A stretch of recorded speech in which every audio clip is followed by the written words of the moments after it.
Even someone who's mourning during Shiva, the week-long mourning period following the death of a close relative, has to recite the entire Korbanot in Shachrit, including the Akedah, and all of the above passages that we've mentioned so far.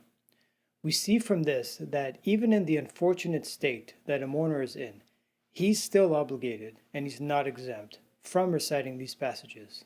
Some of us have the practice of reciting additional passages each day, such as the Ten Commandments.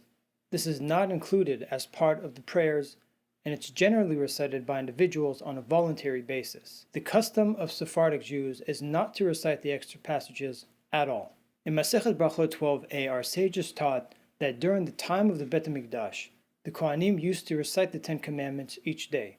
However, they decided against this practice in order to avoid the chance of unobserving Jews thinking that the Ten Commandments are more important than the rest of the Torah, and they might come to conclude that this is the only divine section of the entire Torah.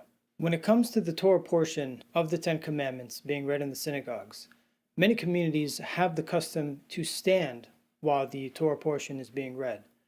The Rambam says that this is forbidden because, as mentioned before, people will think that this section of the Torah is more important than the rest, which is incorrect. Maran Rishon LeZion says that although it's forbidden, if we're found in a congregation where this takes place, we shouldn't instigate any arguments in the synagogue over this issue. There's also a difference of opinions when it comes to displaying the model of the Ten Commandments in the synagogue on top of the ark. This falls under the same issue of the Ten Commandments seeming more important than the rest of the Torah. This is only a more or less concerning issue when the commandments are fully written out on this model. But since the common practice is to only display one or two words of each commandment, or in some cases, only the first letter, this doesn't cause a major concern. Another additional passage that some have the custom of reciting each day is the chapter of Manah, the belief that Hashem controls our food and livelihood. This, as well, isn't the Sephardic custom. If one wishes to do so, however, he may recite it after Shachrit. The Talmud Yerushalmi says that if someone follows this practice, he won't suffer from any lack of food in his home. Sefer Hasidim teaches that we have to pray for our spiritual needs before our physical.